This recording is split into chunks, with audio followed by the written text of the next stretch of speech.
Michael Chrétien, bonjour. Je suis très heureux de vous accueillir pour lancer la deuxième saison du Maestro Show. Après avoir disputé plus de 350 matchs avec Nancy, vous êtes aujourd'hui le directeur sportif du club depuis juillet 2023 et êtes l'architecte de l'équipe qui est remontée en Ligue 2. Comment vous vivez ce retour en Ligue 2 et ce début de saison ? Bonjour, merci déjà pour l'invitation. Effectivement, ça fait un peu plus de 2 ans maintenant que je suis directeur sportif. C'est une nouvelle mission pour moi, malgré que je connais très bien le club depuis très longtemps.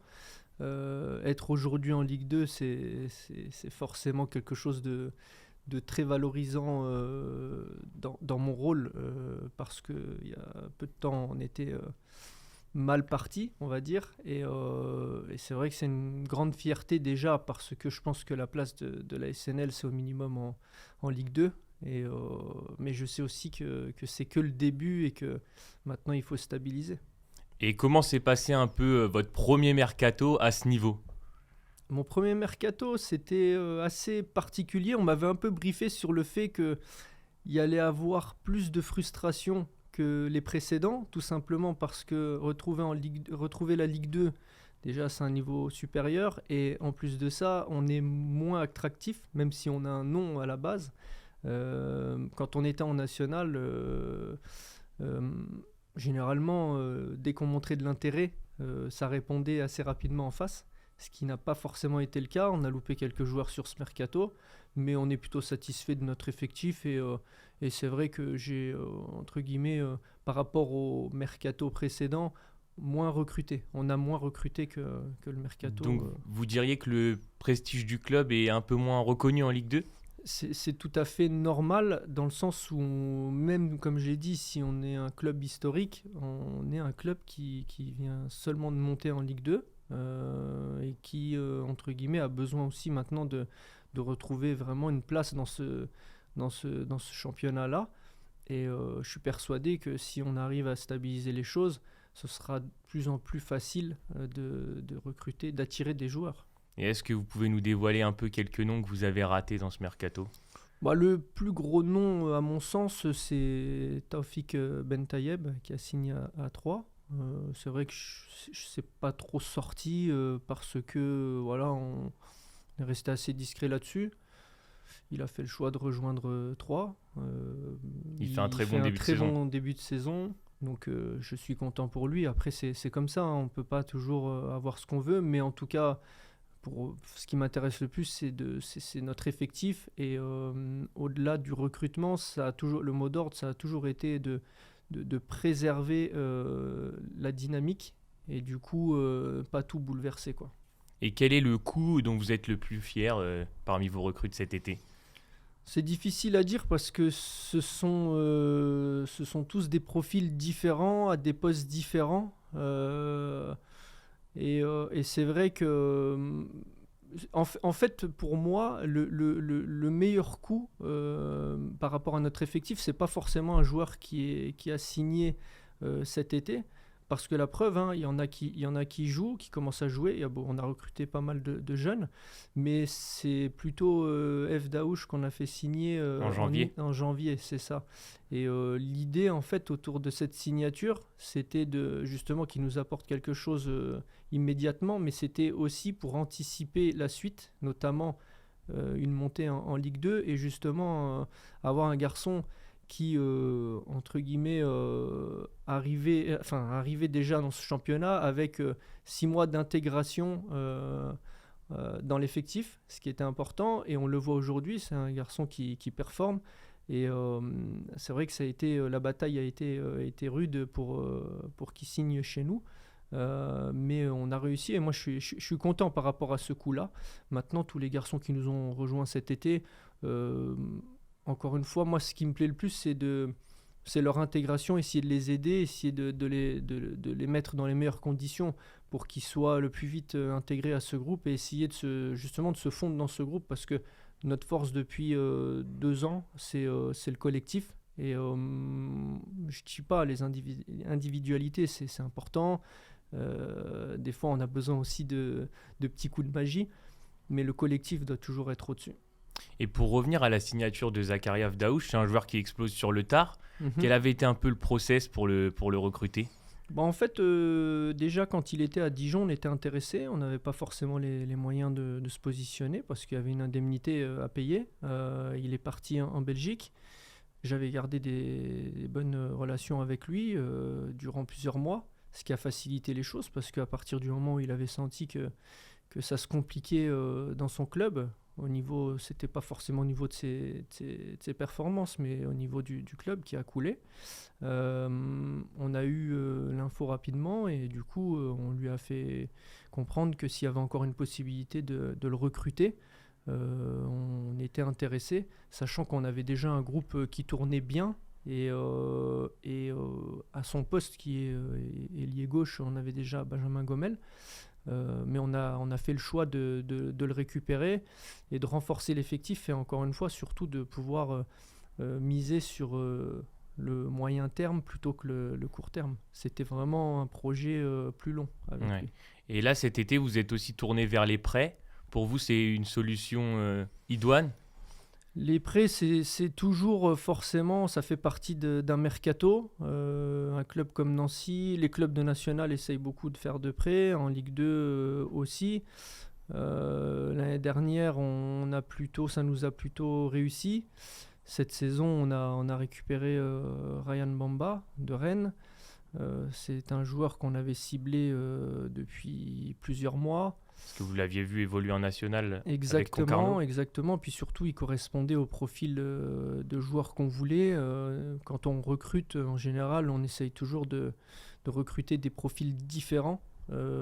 Et c'est ce qu'on a fait avec Ryan, qui est arrivé il y a quelques semaines. Et c'est vrai que c'est un gamin avec un gros potentiel, de grosses qualités physiques, porté vers l'avant. Et le fait de faire évoluer le système avec des pistons, il correspondait à ce qu'on recherchait.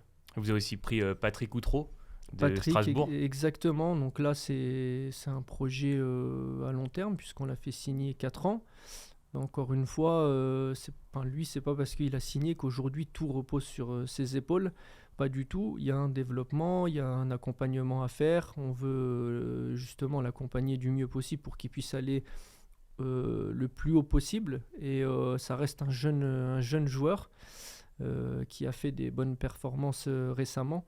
Mais je veux dire, il n'a pas toute la pression du monde sur ses épaules et l'idée, c'est de travailler ensemble un bon moment. Et pour revenir à votre rôle de directeur sportif, comment se passe votre quotidien? À quoi ça ressemble votre quotidien aujourd'hui?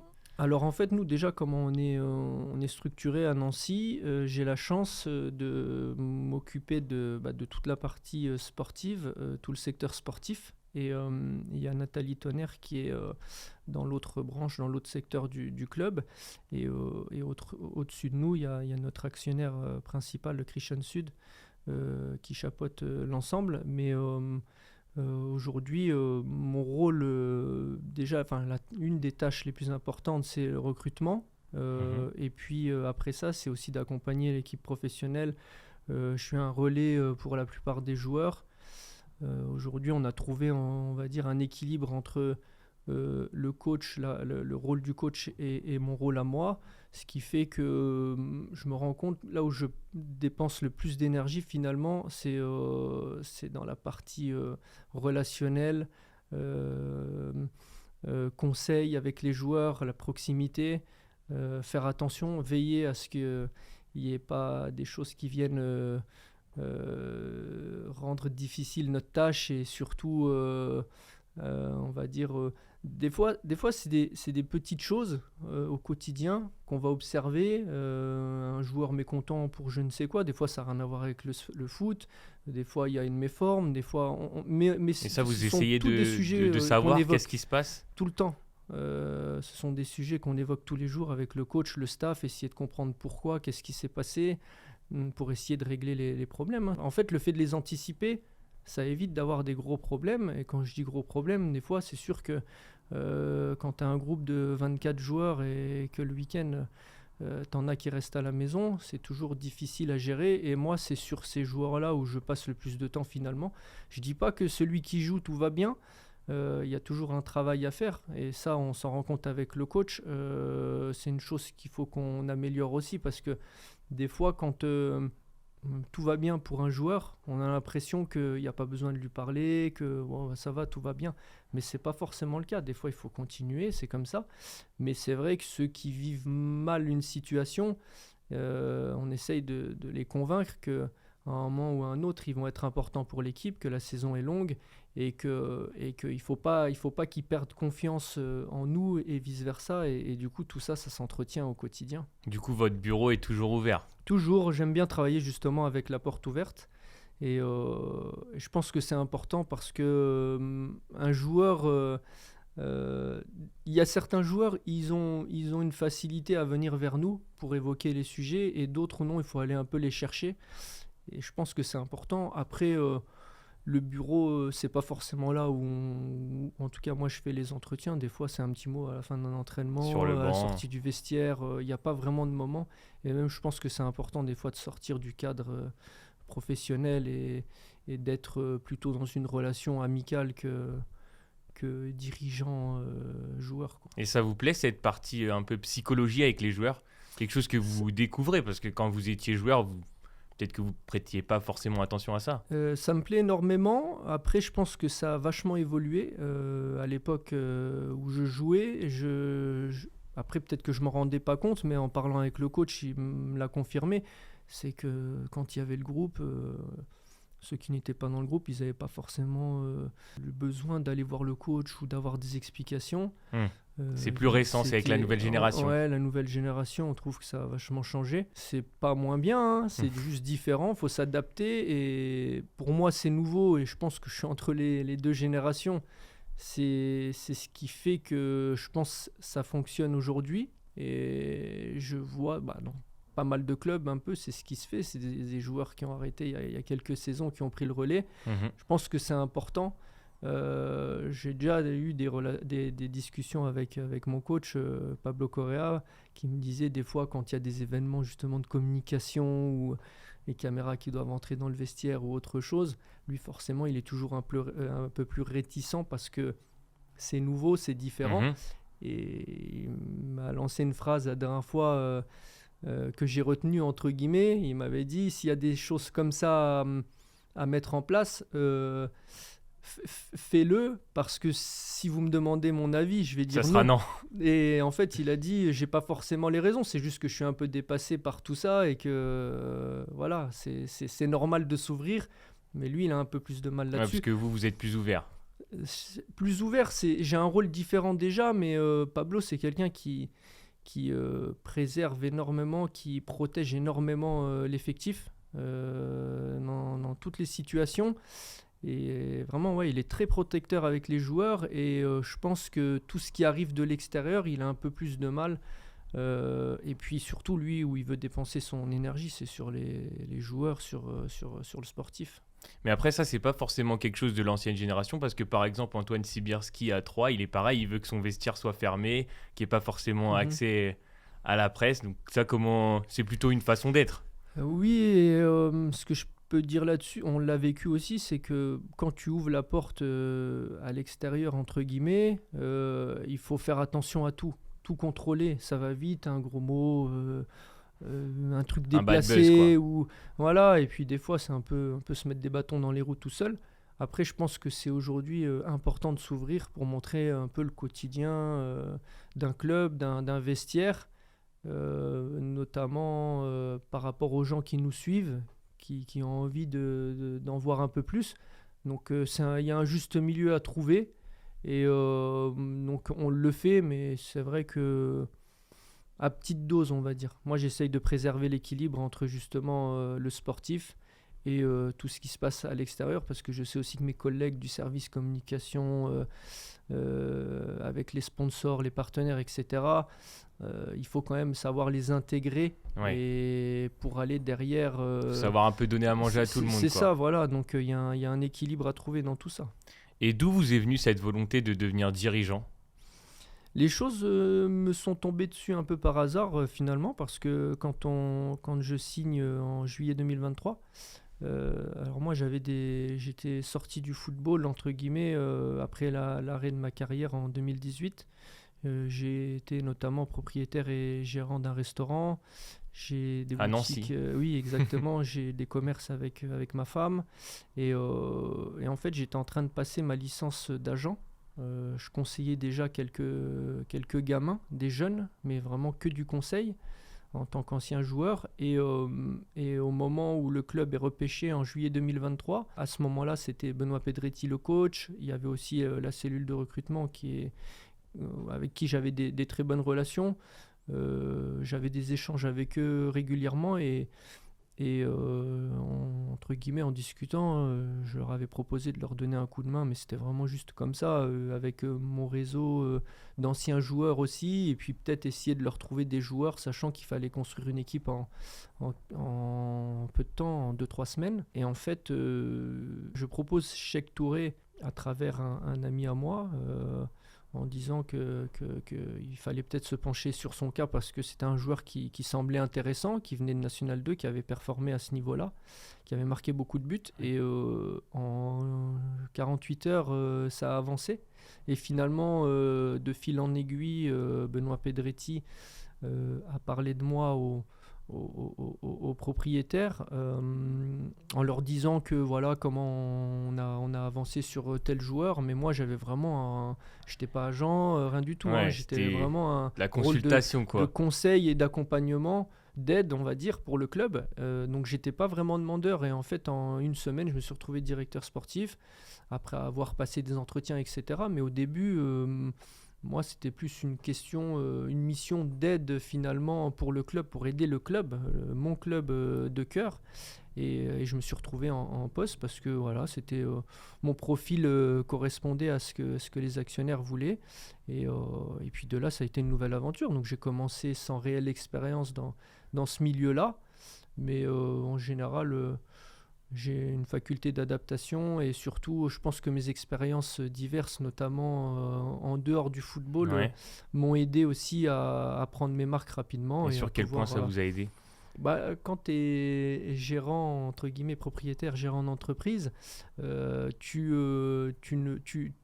y a forcément, moi j'avais déjà mon expérience d'ancien joueur professionnel, mais tu as aussi le côté gestion humaine, Des et salariés. des salariés, Hmm. etc., des choses importantes sur lesquelles il faut faire attention. Et je pense que tout ça, ça m'a aidé à prendre mes marques rapidement. Et même au niveau d'un point de vue organisationnel, moi j'aime bien quand c'est carré, je suis assez bien organisé dans mon quotidien. Et tout ça, c'est de l'expérience que j'ai réussi à obtenir grâce à mes diverses justement expériences dans différents domaines. Et malgré l'été délicat, où le club a été repêché du coup en national, Mhm. pour vous, c'était une évidence de revenir dans votre club de cœur? Oui, sincèrement, quand une opportunité comme ça s'ouvre, enfin, quand elle s'est ouverte à moi, c'est sûr que j'ai pas hésité une seule seconde. Après, je savais qu'il y avait énormément de travail, mais avant tout ça, c'était de pouvoir aider le club en fait. Vraiment, ça c'était. Je pense même que si on m'avait proposé un rôle différent, j'aurais accepté. Déjà, je suis né à Nancy, j'ai grandi à Nancy. Je vivais à Nancy, voilà, où j'ai ma maison, mes enfants vont à l'école, etc. Et, C'était et, écrit. et voilà, et ça s'est fait naturellement, sincèrement. Après, il faut pas chercher. Moi, je suis pas du genre à chercher à chaque fois des explications à tout. C'est comme ça, il y a des choses qui se font, et j'espère que c'est le début d'une longue aventure, même si je connais les règles du foot. Tout peut aller très Et vite. voilà, tout va très vite. Ouais. Et quand on arrive comme ça dans un contexte, à un poste qu'on n'a jamais occupé, est-ce qu'on peut dire que vos débuts ont été très formateurs? Forcément, je suis arrivé en plus dans une période où il fallait reconstruire une équipe en 2 semaines, 2-3 semaines. Donc on a recruté très vite des joueurs que je ne connaissais absolument pas, où je me suis reposé sur nos scouts qui, eux, avaient commencé un travail depuis quelques semaines. Et le coach aussi, Benoît, qui, pour moi, à ce moment-là, prenait les décisions encore au niveau du choix des joueurs.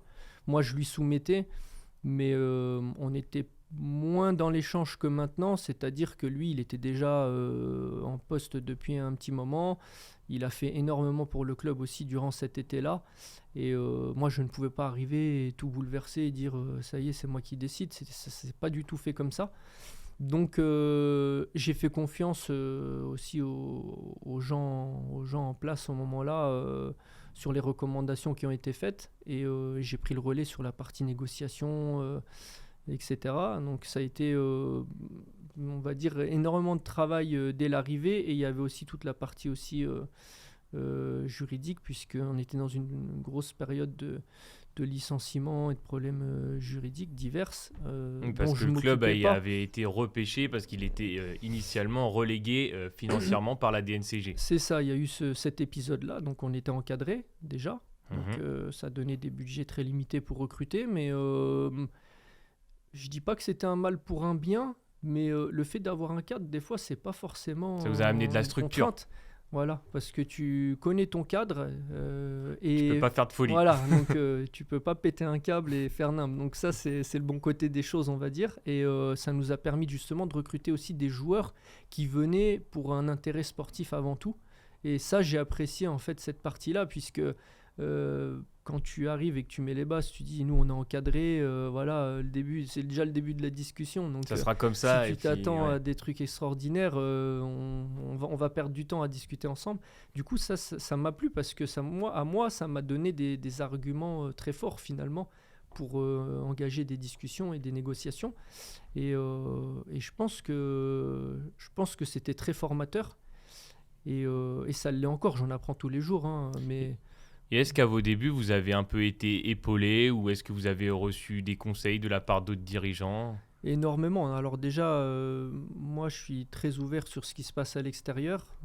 J'observe beaucoup. Et au-delà de ça, je suis très à l'écoute surtout de mes doyens. Et j'ai eu la chance aussi, très rapidement, en prenant mon poste, un mois et demi après, il y avait le retour de Nicolas Olvec au club, qui a été mon dirigeant à l'époque. Et puis, c'était des conseils tous les jours. Je lui posais énormément de questions aussi sur ses expériences, notamment à Monaco, à Rennes. Il me donnait des petits conseils, des fois tout simples, mais qui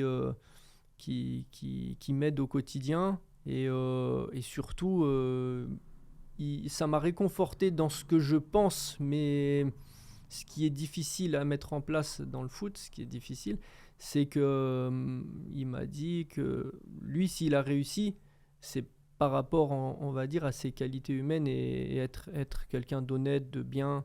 euh, et ça, j'ai apprécié parce que c'était quelqu'un de très simple. Je pense que c'est la base de tout. Et il m'a fait comprendre que euh, les gens malhonnêtes, les gens qui sont tordus, entre guillemets, ne durent jamais. Et du coup, lui, il disait que c'est par rapport à ça qu'il a réussi avant tout. Mais bien sûr, avec beaucoup de travail.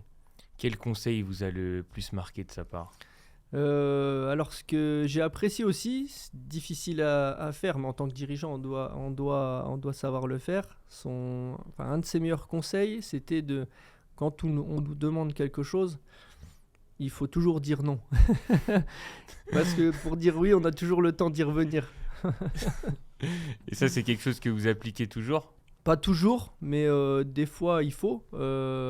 Parce que le problème, c'est que quand on dit oui, c'est difficile de revenir en arrière si on s'est trompé, alors que le non, on peut toujours le transformer en oui, plus facilement en tout cas. Et ça, c'était un conseil de dirigeant, et surtout dans la partie aussi négociation, c'est quelque chose de très important.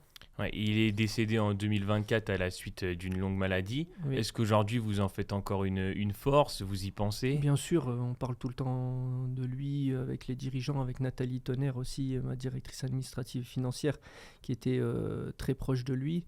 Il a encore son bureau au stade. Et c'est vrai qu'on se remémore souvent des anecdotes et des bons moments passés avec lui, parce que c'était vraiment une personne exceptionnelle. Et je pense qu'au quotidien, ce qu'il a mis en place en peu de temps nous sert aujourd'hui, parce que le club avait besoin de se restructurer, mais de repartir aussi d'une base saine. Qu'est-ce qu'il Et, avait un peu mis en place? déjà, ce qu'il a fait, c'est sa première mission, c'était il a été à l'origine, enfin, entre guillemets à l'origine, le club avait besoin de ça, mais du licenciement, c'est lui qui a mené les actions. Et surtout, il est arrivé avec son expertise, il a revu les contrats auprès des partenaires, etc. Il nous a remis, on va dire, sur une base saine. Mais ce que j'ai apprécié aussi, malgré son expérience dans le monde du football, même s'il n'a jamais joué, je pense qu'il connaissait quand même très bien le foot et surtout il a côtoyé des très très grands joueurs. Il a acheté et vendu des très grands joueurs et malgré ça, il m'a toujours laissé mener les choses d'un point de vue sportif et aussi sur les négociations et tout ce qui suivait. Il m'a toujours laissé faire et ça j'ai apprécié et je pense que C'était un peu comme une passation avec lui. exactement, moi je l'ai ressenti comme ça en tout cas. Et dans les longues discussions que j'avais avec lui, il me disait aussi que il allait m'envoyer dans des grands clubs aussi pour voir un peu comment c'était structuré, etc. Qu'il allait contacter des gens. Il m'a mis en relation avec énormément de gens aussi, de son carnet d'adresses pour me faire gagner du temps. Et à chaque fois, il avait le petit mot à dire, appuie-toi sur lui, écoute-le, c'est une bonne personne, etc. Donc, ouais, non, C'est un peu votre mentor. ouais, exactement. Même si je ne l'ai pas côtoyé énormément de temps, mais j'ai eu la chance de le côtoyer pendant énormément de saisons quand j'étais joueur, et c'était une personne exceptionnelle. Et du coup, vous avez eu l'opportunité de discuter avec d'autres dirigeants pour un peu prendre de l'expérience?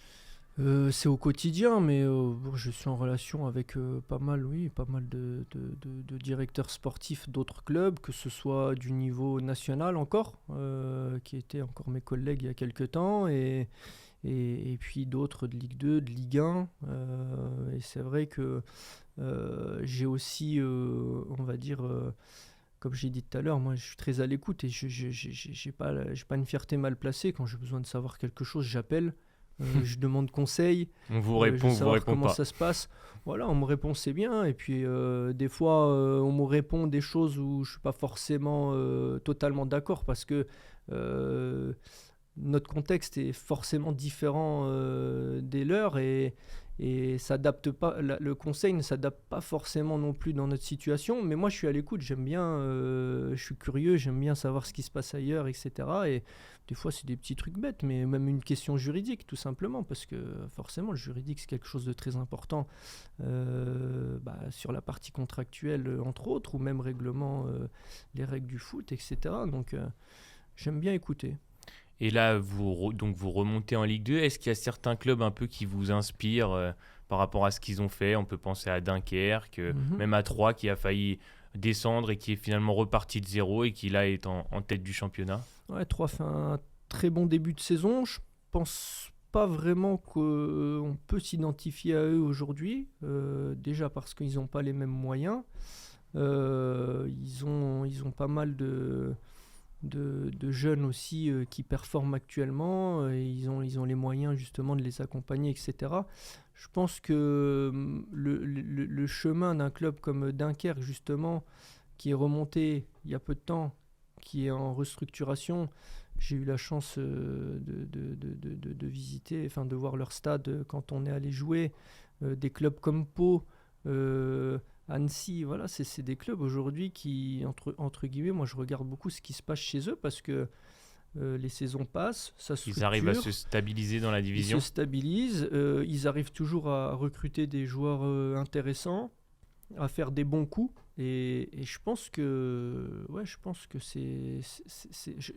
je dis pas qu'il faut qu'on devienne comme eux parce que l'AS Nancy-Lorraine, à la base, c'est un club qui est quand même historique, mais on va dire que c'est une question d'humilité aussi, Et de oui, savoir savoir qu'on revient. construire des bases solides pour repartir vraiment de l'avant. Exactement, et de regarder ce qui se passe. Moi, j'ai pas non honte de dire que je regarde ce qui se passe dans les autres clubs, et après on adapte à notre modèle, avec nos convictions, et puis voilà, puis après on avance. Moi je me rends pas compte, je suis toujours content quand on me dit à l'extérieur ou des autres collègues d'autres clubs qui me disent ah c'est bien, tu fais un super travail, c'est cool ce que vous faites à Nancy. Qui a pu vous Mais dire ça? d'autres dirigeants de national surtout, ou je sais pas, je vais prendre l'exemple de Reda Hamache qui est à Caen aujourd'hui, avec qui j'ai déjà eu des discussions, on se félicite, pardon, et c'est vrai que Moi, je suis toujours, je fonce tête baissée, je me pose pas de questions, mais c'est vrai qu'on a déjà pas mal avancé depuis 2 ans.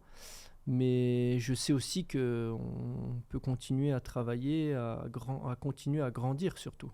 Aujourd'hui, qu'est-ce qui vous plaît le plus dans ce rôle de directeur sportif? Bah, ce qui me plaît dans mon rôle à Nancy, c'est de me dire que on a. Je disais une phrase quand on était joueur, je me fais souvent chambrer par certains de mon équipe, mais je disais toujours on n'a pas de limite quand on était joueur, parce que bah, la preuve, on a réussi à faire la Coupe d'Europe plusieurs fois. Et c'est un peu ce que je ressens aujourd'hui en tant que dirigeant.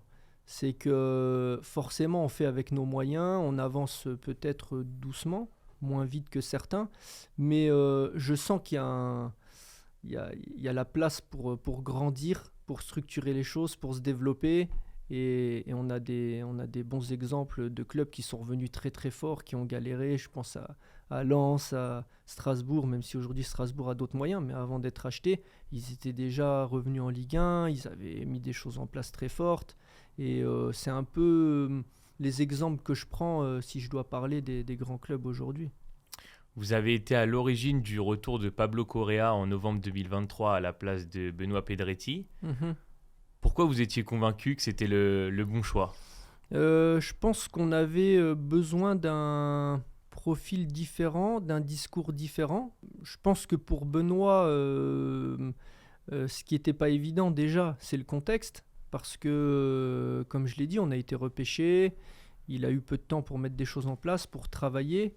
Et des fois, je pense que quand on se lance dans une certaine idée, stratégie, et qu'il y a peu de temps, c'est difficile de se rendre compte, de prendre de la hauteur par rapport à tout ça. Et moi, je voulais apporter quelque chose de différent sur la façon d'être. Et c'est vrai que Pablo, ça a été mon coach presque dans toute ma carrière. Vous êtes le joueur qu'il a le plus utilisé. Oui, j'ai appris ça il y a quelques mois. Ouais, c'est vrai. Mais je voulais, entre guillemets, en tout cas, mon idée de faire revenir Pablo, c'était justement parce que je savais que il a un côté très pragmatique, il va à l'essentiel. Je savais qu'on allait grappiller des points, en fait. Et que, au-delà de tout ça, c'est quelqu'un que j'apprécie humainement. Parce que lui, il est vraiment convaincu que le collectif passe au-delà de l'individualité et qu'il n'allait pas arriver en me disant moi, ouais, je veux bien, mais j'ai pas de moyens, j'ai pas ci, j'ai pas ça. C'est bon, qu'est-ce que j'ai à ma disposition? Et allez, on y va. Et en fait, on n'avait pas de temps et on avait besoin de ça. Et puis il sait y faire avec Nancy. Et je pense que sa force aussi avec Nancy, c'est justement de connaître l'histoire, d'avoir énormément de crédit par rapport à son vécu à la tête du club. Et je pense que pour les joueurs, on avait besoin de ça. Un peu pour redorer aussi le blason du club. Oui, exactement, bien sûr. Et de là, on a reconstruit, on a travaillé. Et c'est vrai qu'on a enchaîné 6 victoires très rapidement. Ce qui a forcément facilité les choses aussi pour continuer à reconstruire, parce que si ça s'était mal passé au début, peut-être que la suite est différente. Mais je pense que le fait qu'il y ait eu cette réussite-là, c'est pas anodin. C'est que le message a été fort, le discours a été fort, et surtout, je pense qu'on travaille en grande confiance, lui et moi, et aussi avec le staff, hein, parce que le staff est important. Et je pense qu'aujourd'hui, on a réussi à trouver un équilibre, encore une fois. Chacun fait sa mission, mais on est ensemble. Par contre, on respecte les décisions de chacun et on se fait confiance. Et à l'époque, c'était votre priorité ou vous aviez aussi consulté d'autres profils? On a consulté d'autres profils qui étaient en poste. Donc, on avait fait 4 entretiens en total, enfin 3. Parce que le 4e c'était Pablo. Ça a été confidentiel parce que c'était des gens en poste, donc j'ai respecté cette volonté-là. On ne peut pas connaître les noms aujourd'hui? Non, vraiment non, parce que ça serait trahir la confidentialité. Mais moi, au fond de moi, c'était Pablo. Vraiment, c'était Pablo, même si ça ne s'est pas fait jour au lendemain, parce qu'il y a des étapes, il y a ma volonté, il y avait la volonté des autres dirigeants, des actionnaires, etc. Donc c'est pour ça qu'on a étudié le marché, consulté, mais je savais que pour moi c'était la bonne personne. Et justement, vous avez été joueur sous ses ordres. Aujourd'hui, vous êtes au-dessus de lui hiérarchiquement. Comment ça se passe? C'est vrai que c'était des questions qui me trottaient dans la tête parce que Ça peut être un peu particulier. c'est particulier, mais je sais qu'il m'apprécie énormément, je l'apprécie aussi énormément et je sais qu'il veut mon bien, il a beaucoup de bienveillance vis-à-vis de moi. Et aujourd'hui, lui-même, il n'a pas peur de dire c'est Mickaël le directeur sportif. Au contraire, il me conseille, il essaye de me pousser, de me lever. Et ça, je trouve ça beau. Et surtout, c'est une grande marque d'intelligence parce que il aurait pu avoir un comportement différent. Mais je savais au fond de moi que ça n'aurait pas été différent de maintenant parce que on avait des très bonnes relations en dehors depuis un moment. Pablo, on va dire, parmi tous les coachs aujourd'hui, il fait partie des anciens coachs. Il a vécu énormément de choses. Et je pense aussi que le fait d'avoir un profil plus jeune en tant que directeur sportif, pour lui aussi, ça lui fait du bien dans sa mission. Parce que justement, moi, je peux être un relais ou justement l'éclaircir sur pas Pour mal qu'il de reste entre sujets. guillemets à la page. Oui, voilà, donc c'est un équilibre et surtout, encore une fois, quand je dis quelque chose, il va respecter ce que je veux et ce que je veux mettre en place, il va être très à l'écoute et il va essayer de me conseiller aussi dans mes pensées et dans ce que je veux mettre en place. Et à l'inverse aussi, des fois, je sais dire, bon, bah, Pablo a dit ça aux joueurs, je ne vais pas arriver à dire l'inverse. Et surtout, je pense que finalement, on se rejoint aussi sur beaucoup de points, beaucoup d'aspects, et surtout sur la visibilité d'aujourd'hui, la vision du football et surtout de ce qu'on met en place aujourd'hui à Nancy. Et quand on travaille comme ça pour son club de cœur, avec un coach auquel on est attaché, est-ce que c'est pas plus difficile sentimentalement de prendre des décisions? Non, c'est pas plus difficile. Par contre, il y a toujours, j'ai toujours une petite pensée au fond de moi qui me dit que c'est bien aujourd'hui, tout va bien, Hmm. tout se passe bien. Et des fois, je me dis le jour où ça Il y va aura aller un mal, petit... comment on va gérer cette situation-là? Parce que ça reste encore une fois le football. Je l'ai dit vis-à-vis de moi-même, hein, ça se trouve demain je suis plus là. Et c'est pareil pour lui. Mais je pense que Pablo, encore une fois, vu que c'est quelqu'un de très intelligent, je, je pense que dans tous les cas, et je ne le souhaite pas, mais si un jour ça doit s'arrêter, je ne peux pas finir en mauvais termes avec Pablo. Parce qu'on saura faire la part des choses, je pense. Mais encore une fois, je préfère pas penser à ça aujourd'hui. Et d'un point de vue des résultats, c'est plus difficile que quand vous étiez joueur ou pas? Plus difficile, pas forcément, c'est différent. C'est différent. En tout cas, moi j'ai une certaine frustration en regardant les matchs, ça c'est sûr. Parce que je me vois toujours sur le terrain et je suis toujours en train de me dire qu'est-ce que j'aurais fait à ce moment-là, comment j'aurais géré la situation, etc. Et surtout, on se sent impuissant. Et moi, ça, c'est ça qui est difficile à gérer.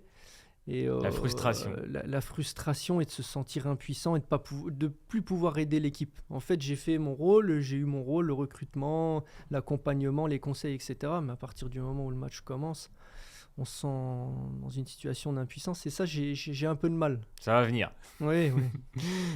Du coup, la nomination de Pablo Correa a été votre premier choix fort. Est-ce que vous avez mis d'autres éléments en place autour?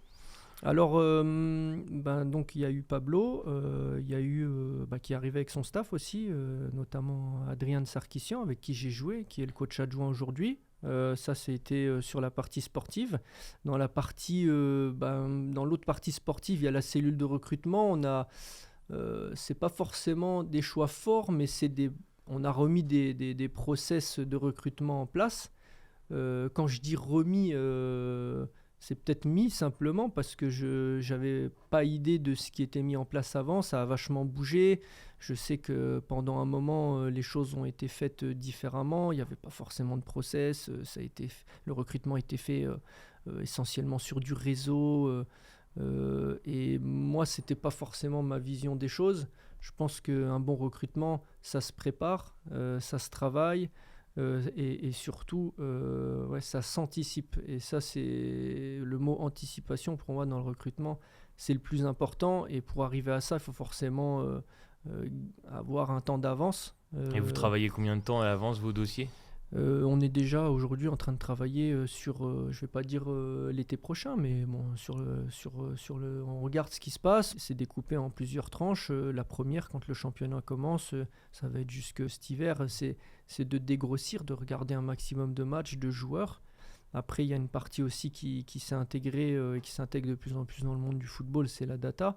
Mais sur la partie scouting pure, c'est vrai qu'en ce moment, on regarde énormément de joueurs. On note un petit peu tous ceux qui peuvent correspondre au profil recherché. Et après, la deuxième partie commencera où là, on va affiner les choses et se diriger vers des profils plus précis, on va dire. Mais aujourd'hui, là, on est en train de dégrossir. Donc, mais c'est important de le faire. Et vous avez en amont. donc recruté Et, pour vous épauler dans ce domaine? Alors, aujourd'hui, on a 2 scouts et on a un data analyst. On est peu nombreux.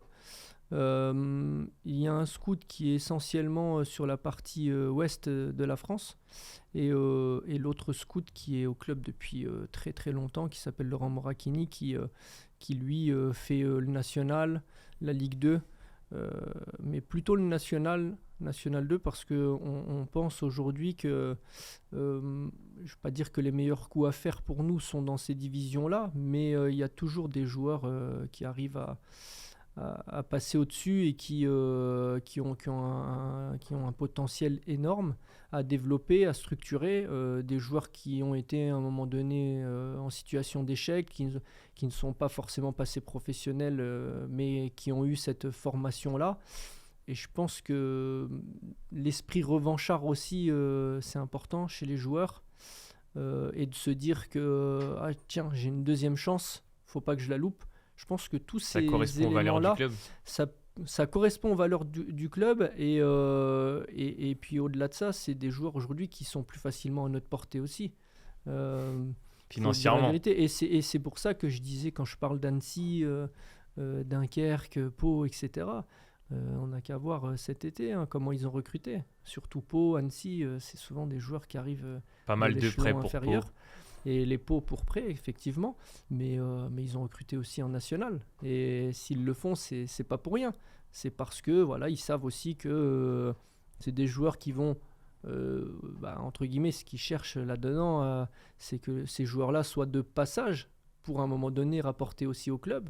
C'est pour ça qu'aujourd'hui, des clubs comme Pau, ils arrivent à vendre des joueurs. Et ça, c'est, je trouve, un bon modèle pour surtout continuer à survivre dans ce niveau, parce qu'aujourd'hui c'est compliqué, il n'y a pas beaucoup de rentrée d'argent pour les clubs, et que un des meilleurs moyens justement de trouver une stabilité financière, c'est de pouvoir vendre des joueurs. Donc il faut savoir recruter les joueurs qui vont avoir la marge justement, et surtout qui vont pouvoir avoir une valeur marchande pour être vendus. Donc ça, c'est la première des choses. Et c'est vrai qu'aujourd'hui, surtout pour un club comme Nancy, qui a des charges infrastructurelles très importantes, peu de droits TV, un des seuls moyens de gagner de l'argent rapidement, c'est la vente de joueurs. Mais pour ça aussi, ça se travaille. C'est pas le fait juste d'aller chercher des joueurs qui auront potentiellement une valeur marchande.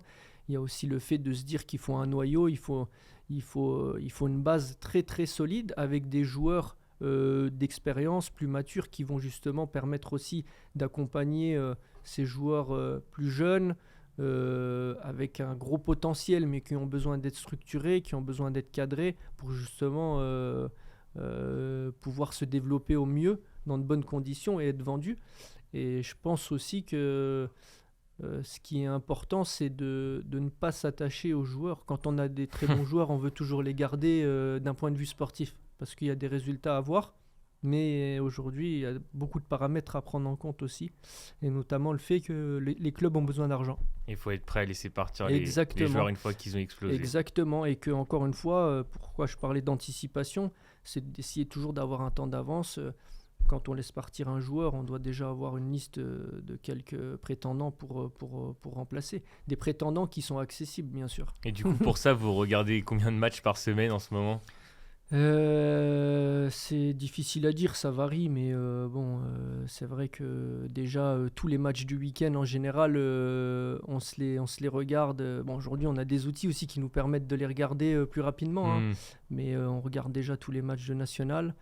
Pas forcément moi, hein, mais si je prends entre les scouts et moi, Ouais, votre équipe. c'est peut-être une vingtaine de matchs, 30 matchs, je ne sais pas exactement. Des fois, c'est des bouts de match, des fois, c'est juste un joueur, et ça arrive souvent aussi parce qu'on a déjà des listes. Donc, forcément, moi, tous les joueurs qui sont listés, je vais prendre le temps d'aller regarder ce qu'ils ont fait le week-end, d'aller regarder, voilà, déjà d'un point de vue statistique, s'ils ont eu du temps de jeu, s'ils ont performé, et puis après, on regarde le contenu aussi du match, et ça prend énormément de temps. Et surtout qu'on rentre dans une phase où moi j'ai également d'autres missions, notamment le centre de formation. C'est une tâche qui est aujourd'hui très importante chez nous parce que tout le monde le sait, à Nancy ça a toujours été un club formateur, et pour former il faut aussi des moyens, et notre modèle je pense qu'il va être amené à évoluer.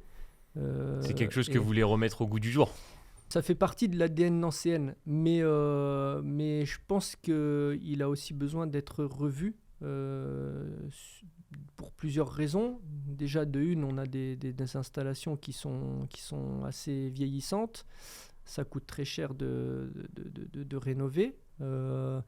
Et que aujourd'hui, on n'a plus forcément les premiers choix de joueurs, même si on avait, on va dire, une cellule de recrutement pour les jeunes très très efficace. Je pense pas qu'on aurait les premiers choix, tout simplement parce qu'aujourd'hui il y a énormément de concurrence. Il y a des clubs qui ont pris beaucoup d'avance sur la formation, qui ont beaucoup plus à proposer. Et on le voit, hein, ça fait partie aussi un peu de la frustration tous les ans, c'est que il y a des joueurs locaux qui partent ailleurs, Dans qui des plus signent gros ailleurs, clubs, ouais. que ce soit à Strasbourg, au FC Metz, à Reims, voilà, c'est comme ça. Et qu'est-ce que vous voulez Mais mettre en place pour contrer un peu en ça? fait, il faut déjà dans un premier temps essayer de se recentrer sur les joueurs locaux et recruter moins large. Essayer vraiment de se dire que le joueur qui est de qualité et qui habite pas très loin, il faut qu'il signe à l'AS Nancy-Lorraine, et faire en sorte de le garder. Ça, c'est le mot d'ordre, parce qu'en plus de ça, nous, notre centre de formation, il est très loin de la ville, ce qui fait que il faut une école technique privée sur place, un hébergement, etc. Et tout ça, ça coûte très cher. Et l'idée, c'est peut-être de revenir sur des locaux qui pourraient rentrer chez eux, avoir plus un fonctionnement avec des joueurs externes, et se concentrer sur nos locaux, et ensuite travailler sur la post-formation, comme beaucoup de clubs aujourd'hui, hein, même en Ligue 1, ils travaillent sur la post-formation. Tous ces joueurs dont je parlais tout à l'heure, qui n'ont pas eu la chance de réussir dans d'autres clubs, parce qu'on ne peut pas faire signer 10 joueurs pro tous les ans. Et du coup, ça laisse beaucoup de jeunes talents sur le marché aussi. Et c'est Il aussi faut les surveiller, justement quoi. Exactement, il faut les surveiller et savoir Comme la aussi Guingamp agir. qui a récupéré quelques jeunes de Metz qui ont joué notamment ce week-end. Exactement.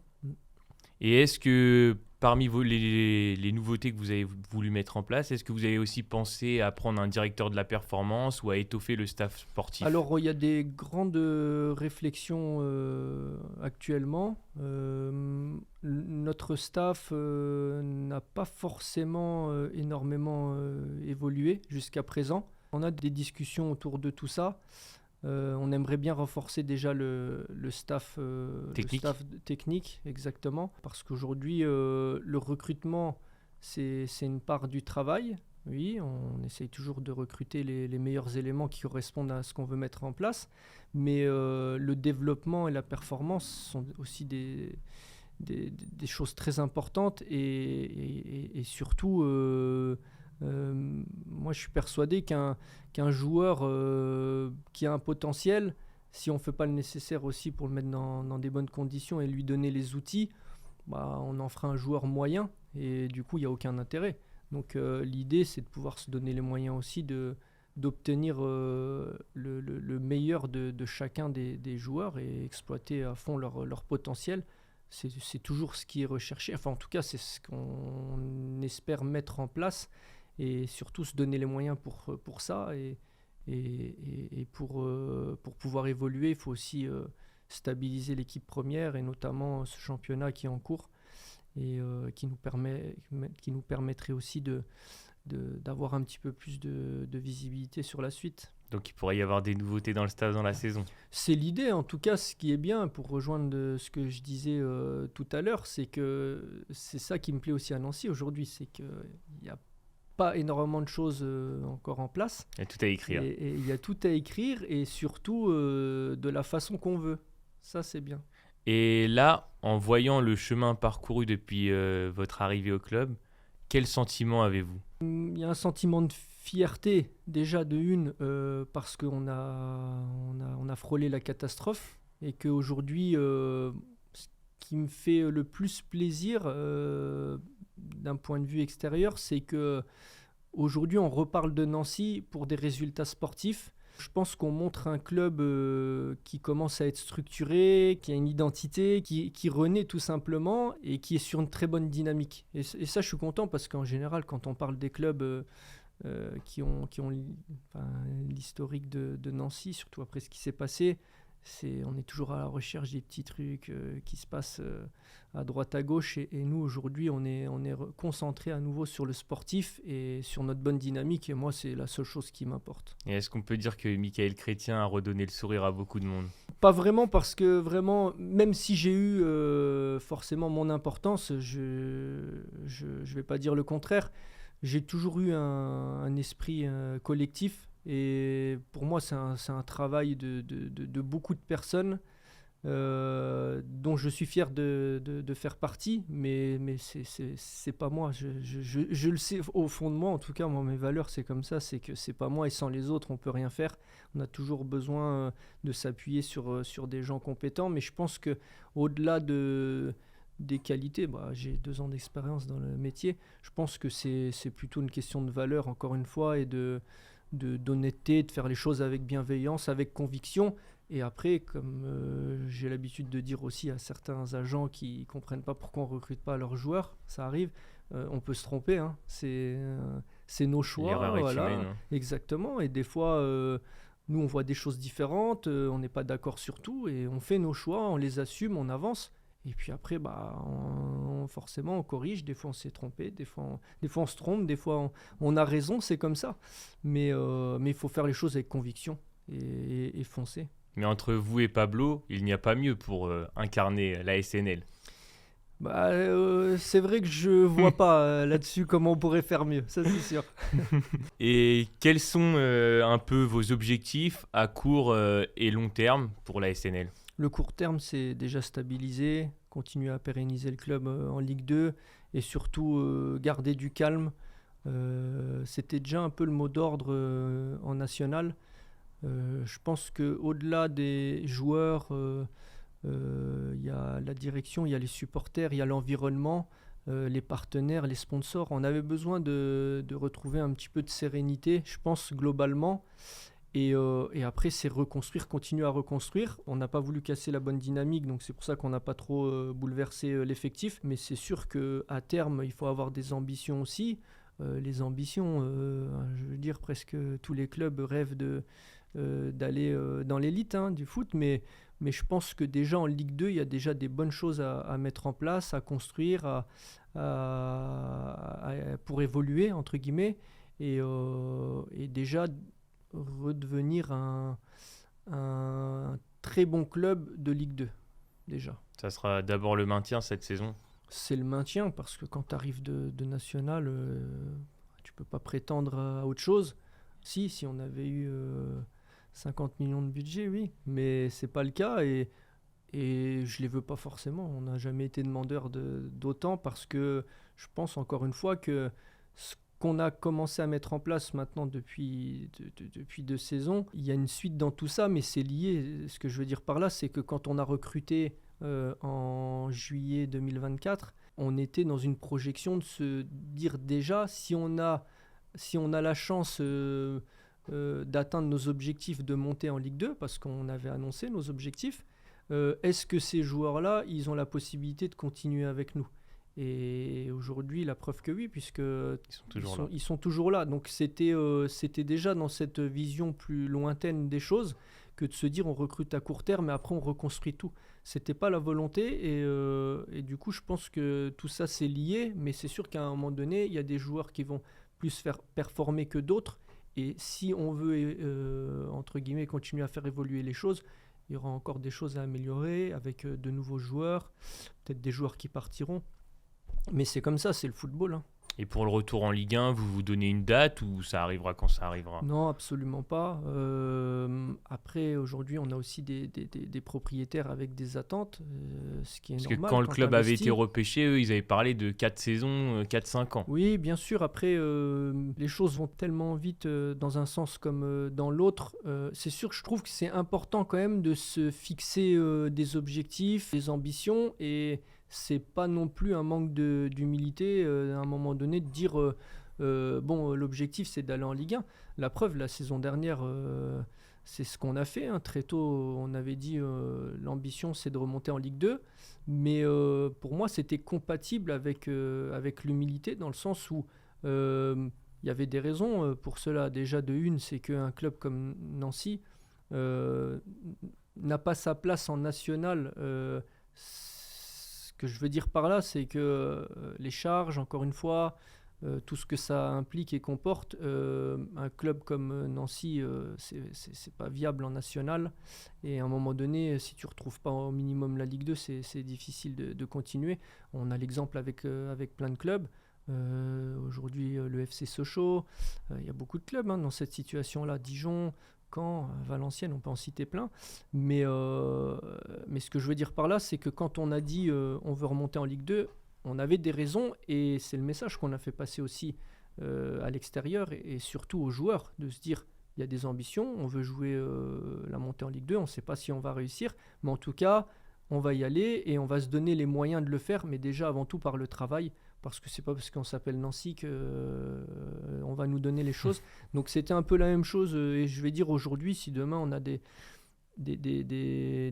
ambitions, qu'on affiche des ambitions, ce sera toujours avec humilité et surtout mettre des ambitions aussi qui sont des objectifs qui sont réalisables. Et là, pour finir, après 4 matchs à huis clos, vos supporters vont faire leur retour face à Amiens C'est ça. le 20 octobre. C'est ça. Est-ce que quelque chose est prévu? De notre côté, non. On est focus sur le football. Je pense que nos supporters, forcément, ont hâte de pouvoir revenir. Je sais qu'il y a eu quand même beaucoup de soutien pendant cette période, mais ça a été très frustrant et je pense aussi que ça nous a fait du mal. Je pense à un match en particulier, le match face à Pau, où on mène 2-1 et on prend un but à la dernière minute. Je pense qu'avec avec un stade rempli, avec un public qui pousse, je ne sais pas si on prend ce deuxième but. Mais bon, on ne saura jamais. Mais ce que je veux dire, c'est qu'à Nancy, le public, enfin surtout nos supporters, ils ont un rôle très très important. Ils nous soutiennent énormément. Je pense qu'ils sont dans une très très bonne dynamique aussi parce qu'ils savent d'où on vient. Ce qu'on a frôlé et je pense qu'aujourd'hui ils sont dans un élan très positif et il faut s'appuyer sur eux et il faut que Nancy devienne une forteresse à nouveau à Marcel Picot en tout cas. Vous avez hâte de voir les tribunes bien garnies à nouveau en Ligue 2? Ah oui, c'est exceptionnel et c'est vrai que c'était un peu sincèrement, le premier match, il y avait une atmosphère un peu bizarre, un sentiment étrange parce que on avait l'impression de jouer un match amical déjà. Un rappel de l'époque Covid. Ouais, voilà, déjà de une, ouais, et de se dire que on a fait tout ça pour jouer dans un stade vide. C'était un sentiment assez étrange. Mais j'espère que voilà, à l'avenir, nos supporters aussi seront un peu plus attentifs aussi. Oui, parce que dans vous avez été l'euphorie, suspendu parce qu'il y a eu des incidents la saison dernière. Oui, et vraiment, c'était de l'euphorie pour le coup, hein. On fêter des choses. Et c'est vrai que, surtout d'où on vient, encore une fois, et ça, je comprends parfaitement la position de nos supporters, mais malheureusement, on ne nous a pas fait de cadeau derrière tout ça et on a été pénalisés. Merci beaucoup, Michael. De rien, avec grand plaisir.